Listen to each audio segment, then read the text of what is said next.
¡Wow! Hola, buenas tardes. Espero que te encuentres bien. Y pues ya sabes, ya estamos en fase 3, así que hay que ser más cuidadosos y respetar más las reglas para que podamos estar todos bien. Échale muchas ganas, estamos ya en el mes de abril, nos acercamos al mes del niño, pero no se te festeja a ti, ni tampoco a mí, porque no hay Día del León. Bueno, lo voy a investigar. Espero que haya un día de león. Échale muchas ganas. Vamos a comenzar con la clase del día de hoy. Es corta, así que no vamos a ocupar mucho de tu tiempo, pero espero que estés disfrutando de las clases de historia. Vamos a cerrar los ojitos y vamos a orar.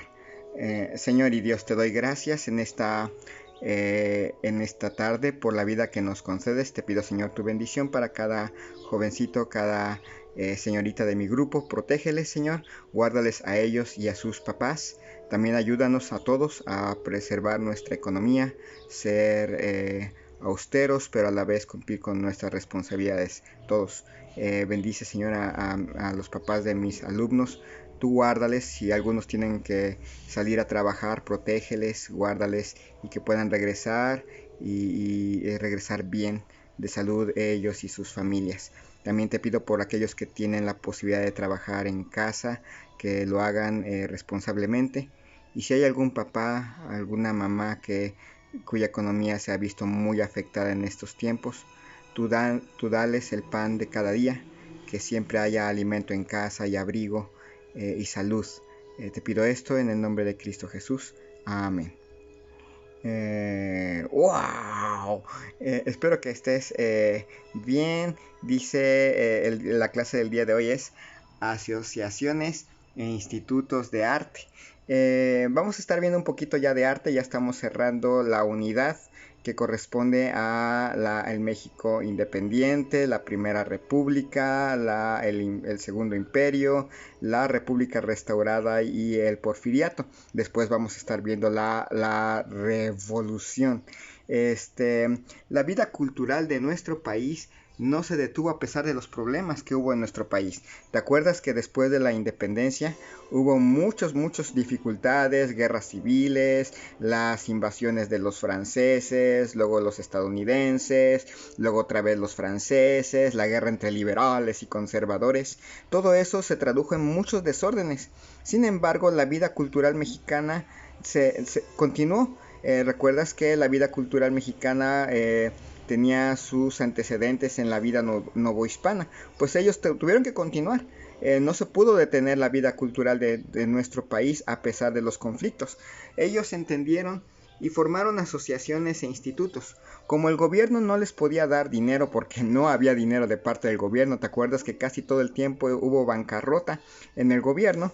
Así que los artistas, los científicos, los escritores, todos ellos tuvieron que formar asociaciones e institutos para poder pagar.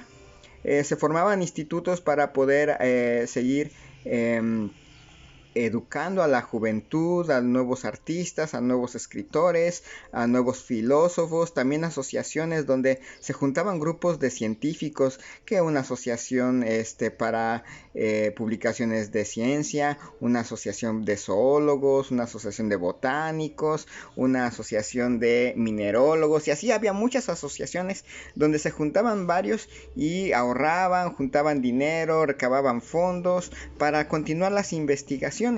El país continuaba con su vida académica y con su vida científica a pesar de que el gobierno no daba fondos. Eso no quiere decir que así deba de ser siempre, pero en aquel entonces era lo necesario. Así que se formaron el Instituto de Ciencias, Literatura y Artes.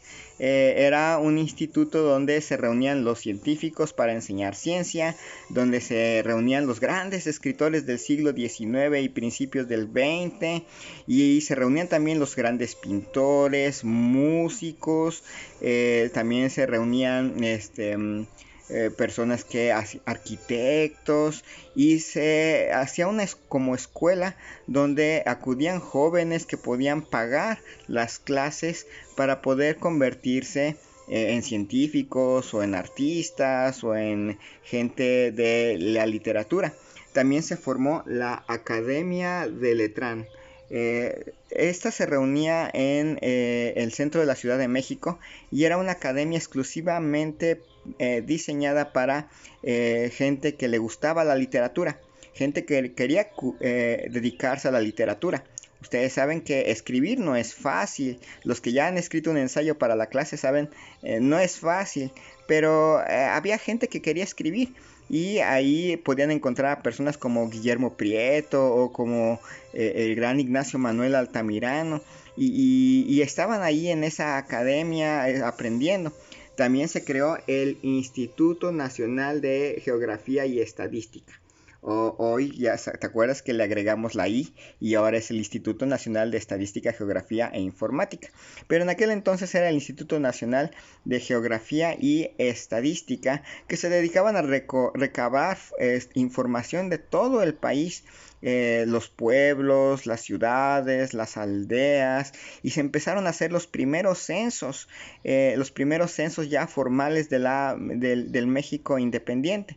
También nació la Sociedad Mexicana de Historia. Personajes de la época empezaron ya a escribir formalmente historia de nuestro país. Ahí empezaron a aparecer ya la idea de los aztecas como la cultura suprema de México. Luego también empezaron a diseñarse ya los primeros estudios históricos y cómo enseñar historia en los primeros tiempos, bueno, ya en los tiempos del Porfiriato.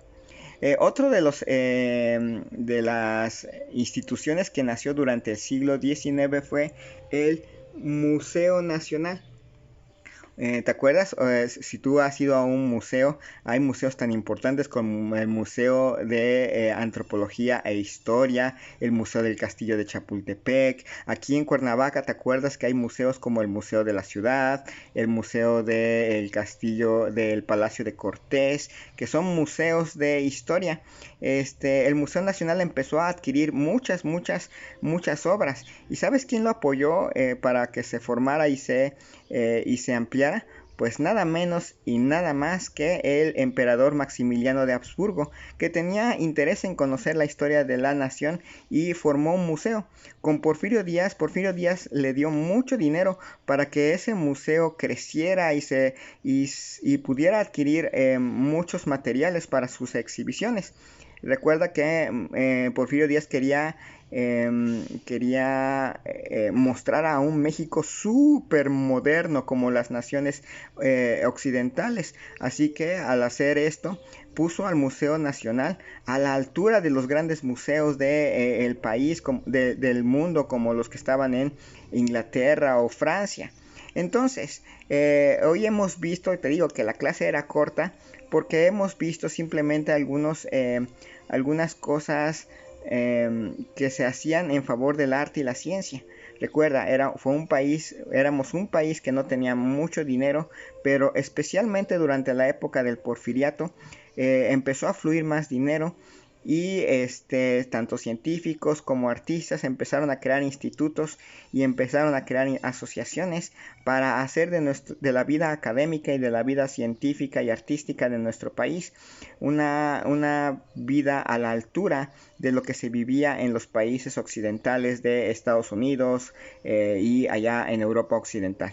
Y pues con eso hemos terminado la clase del día de hoy. Échale muchas ganas. Recuerda, estamos cerrando los estudios acerca de el México independiente del siglo XIX. Hasta luego. Adiós. Salúdame a tus papás. ¡Wow! ¡Wow! ¡Ah!